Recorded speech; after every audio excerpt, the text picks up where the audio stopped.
Korupsi merupakan salah satu dari banyaknya permasalahan sosial yang ada di dalam kehidupan masyarakat. Korupsi telah menjadi persoalan yang sangat serius bagi seluruh negara di dunia, tidak terkecuali negara Indonesia. Berbicara tentang korupsi di Indonesia, pasti Sobat SN masih ingat kan dengan kasus korupsi yang masih hangat banget nih, yaitu kasus korupsi komoditas timah yang mengakibatkan kerugian besar bagi negara sebanyak 271 triliun rupiah. Wah, angka yang sangat besar bukan? Sampai sekarang, kasus tersebut pun sudah menetapkan sebanyak 22 tersangka. Mungkin saja angka tersebut akan terus bertambah. Tidak hanya itu saja, masih banyak kasus korupsi yang merugikan negara dengan nilai yang mencapai triliunan rupiah. Seperti kasus bantuan likuiditas Bank Indonesia dengan kerugian mencapai 147,7 triliun rupiah.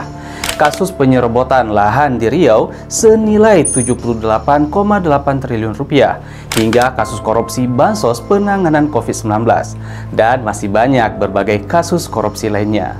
Maka tidak heran jika kita lihat berdasarkan survei dengan indikator indeks persepsi korupsi, Indonesia mendapatkan skor 34 dengan skala penilaian 0 yang berarti sangat korup, hingga 100 yang berarti sangat bersih dari korup.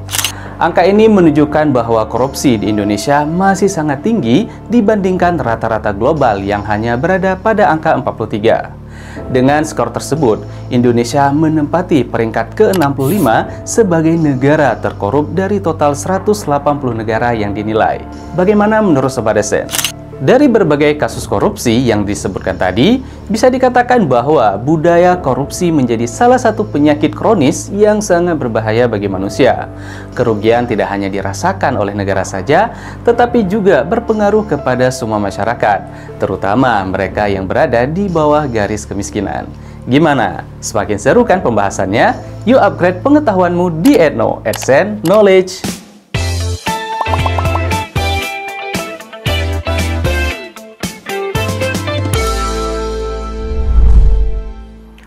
Korupsi dapat didefinisikan sebagai perilaku menyimpang yang dilakukan oleh seseorang ataupun sekelompok orang dengan menyalahgunakan kekuasaan dan kepercayaan untuk meraih keuntungan pribadi.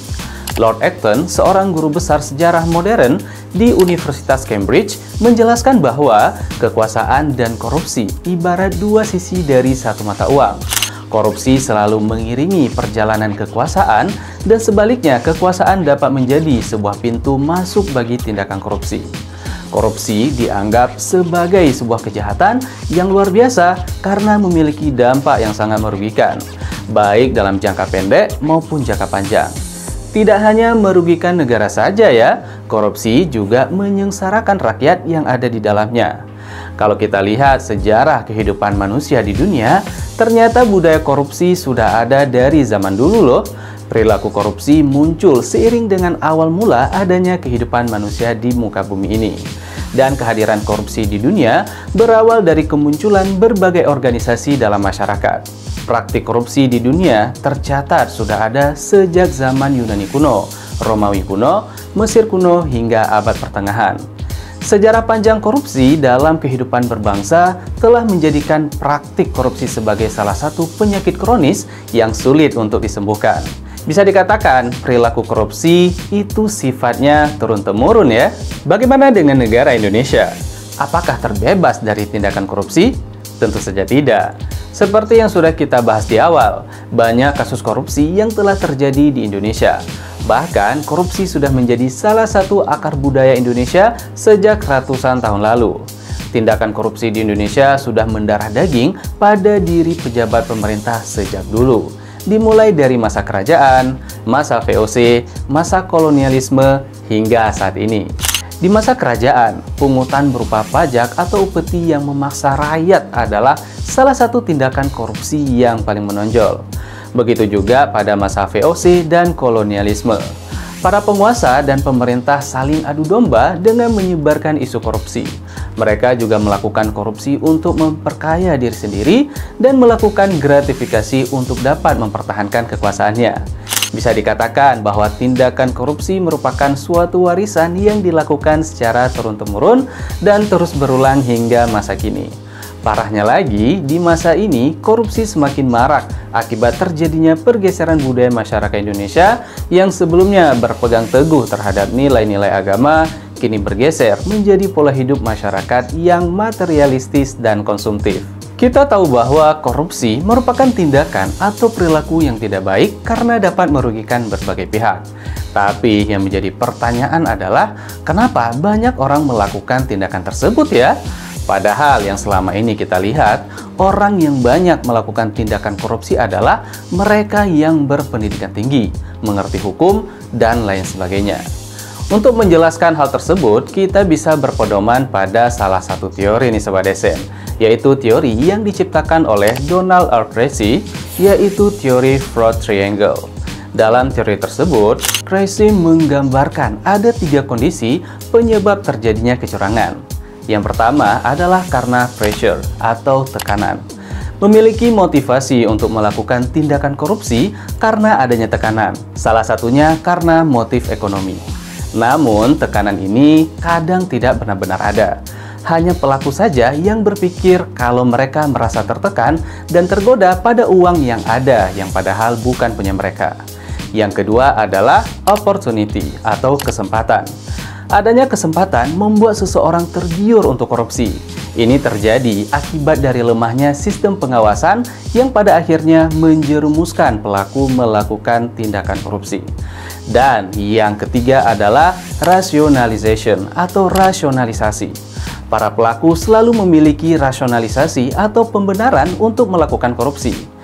Rasionalisasi ini ternyata dapat menipiskan rasa bersalah yang dimiliki pelaku dan merasa dirinya tidak mendapatkan keadilan. Sebagai contohnya nih, saya korupsi karena tidak digaji dengan layak. Apapun penyebabnya, melakukan tindakan korupsi tentu tidak bisa dibenarkan. Bagaimana menurut Sobat Desen? Dampak tindakan korupsi bisa dilihat dari betapa mahalnya harga jasa dan pelayanan publik, banyaknya masyarakat yang miskin, atau terbatasnya fasilitas pendidikan dan kesehatan, dan lainnya. Perkembangan ekonomi melambat dan berbagai rencana pembangunan terhambat. Apa penyebabnya? Ya, akibat dari korupsi. Belum lagi dari sisi budaya, korupsi semakin menggerus kearifan lokal dan menggantinya dengan tabiat atau perilaku yang buruk. Seperti yang kita ketahui bahwa korupsi memiliki dampak negatif di berbagai bidang. Di antaranya, 1. Bidang ekonomi. Adanya korupsi yang dilakukan oleh banyak kelompok membuat pertumbuhan ekonomi yang menjadi lambat. Kenapa? Hal tersebut dikaitkan dengan investasi. Pastinya investor tidak mau masuk ke negara dengan tingkat korupsi yang tinggi. Hal tersebut menjadi suatu alasan kenapa ekonomi suatu negara tidak dapat berkembang dengan baik. Korupsi juga dapat menambah beban dalam transaksi ekonomi dan menciptakan sistem kelembagaan yang buruk. Adanya suap dan pungli dalam sebuah perekonomian menyebabkan biaya transaksi ekonomi menjadi semakin tinggi. Hal ini menyebabkan kondisi yang tidak efisien dalam perekonomian. Terus dampaknya apa? Pastinya pertumbuhan perekonomian yang lambat dan membuat kesenjangan sosial semakin lebar. Orang kaya dengan kekuasaan mampu melakukan suap dan akan semakin kaya. Sementara orang miskin akan semakin terpuruk dalam kemelaratan dan kesengsaraan. Mereka tidak mendapatkan kehidupan yang layak, pendidikan yang rendah, dan fasilitas kesehatan yang tidak mencukupi. 2. Bidang kesehatan. Berbicara tentang ketimpangan dalam bidang kesehatan tidak pernah ada habisnya Sobat Desen, apalagi munculnya suatu kalimat yang sangat terkenal saat ini, yaitu orang miskin dilarang sakit. Munculnya pernyataan seperti itu bukan tanpa suatu alasan, tapi suatu keadaan yang benar-benar terjadi di masyarakat. Bagi orang yang memiliki uang banyak, mereka dapat gampang berobat, bahkan dapat menjadi pasien prioritas, walaupun banyak orang yang tidak mampu sudah lama antri sebelumnya. Apalagi pada saat masa pandemi COVID-19 dulu, banyak oknum menjadikan keadaan tersebut sebagai ladang korupsi. Korupsi proyek dan anggaran kesehatan kerap terjadi di antara pejabat pemerintah hingga para menteri. 3. Bidang infrastruktur. Salah satu sektor yang paling banyak dikorupsi adalah pembangunan dan infrastruktur. Banyak kasus yang diselidiki oleh KPK, misalnya dalam kasus korupsi infrastruktur. Dari nilai kontrak 100%, ternyata nilai real infrastruktur hanya tinggal 50%. Sisanya kemana? Ya, pasti dibagi-bagi untuk sesama para koruptor. Korupsi ini tentu saja berdampak pada kualitas bangunan yang buruk sehingga dapat mengancam keselamatan publik. Proyek infrastruktur yang syarat akan korupsi juga tidak akan bertahan lama, cepat rusak, dan pastinya akan ada pengajuan dana lagi untuk pembangunan yang baru. Dan pastinya akan dikorupsi lagi kan? Merebaknya kasus korupsi di dunia, termasuk di negara Indonesia, memaksa seluruh elemen hukum untuk berupaya memberantas praktik-praktik korupsi yang dampaknya cukup serius di masyarakat. Namun, upaya untuk memberantas praktik korupsi di Indonesia sampai saat ini masih cukup sulit untuk direalisasikan. Hal tersebut karena dipengaruhi oleh beberapa faktor seperti pola pikir masyarakat Indonesia, birokrasi yang rumit, sistem hukum yang lemah, dan lain sebagainya. Optimalisasi pemberantasan korupsi di Indonesia seharusnya sudah dapat menjalankan hukum dengan tegas dan konsisten, supaya orang yang melakukan korupsi dapat dihukum seberat-beratnya. Tapi kalau kita lihat sekarang ini, masalah terkait penegakan hukum di Indonesia sepertinya masih kurang tegas dan belum menimbulkan efek jera ya terhadap para petinggi negara yang terlibat kasus korupsi. Pemberantasan korupsi tentunya membutuhkan kesamaan persepsi, sehingga pemberantasannya bisa dilakukan dengan tepat dan terarah.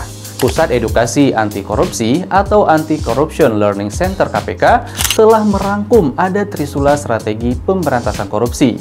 Yang pertama, sula penindakan. Strategi KPK dalam menindaklanjuti koruptor dan membawanya ke meja hijau, membacakan tuntutan dengan menghadirkan saksi dan alat bukti yang nantinya bisa digunakan untuk menguatkan perbuatan yang dilakukan. Kedua, sula pencegahan. Perbaikan pada sistem sehingga dapat mencegah terjadinya tindak pidana korupsi. Beberapa perbaikannya seperti pelayanan publik yang dibuat transparan, penataan layanan publik lewat koordinasi dan Korsubgah atau supervisi pencegahan, dan lainnya.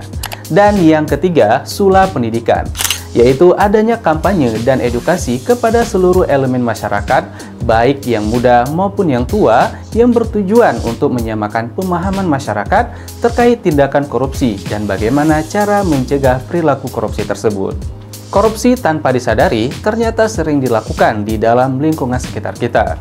Untuk itu, sebagai warga negara yang menjunjung tinggi integritas, kita harus memberantasnya dengan tujuan untuk terciptanya sebuah negara yang bebas dari tindakan korupsi.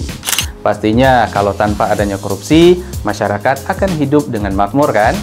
Jangan lupa follow semua media sosial @sen.id untuk upgrade pengetahuanmu mengenai pembahasan soal, informasi seputar kampus, dan fenomena sehari-hari. Sampai jumpa, salam pintar!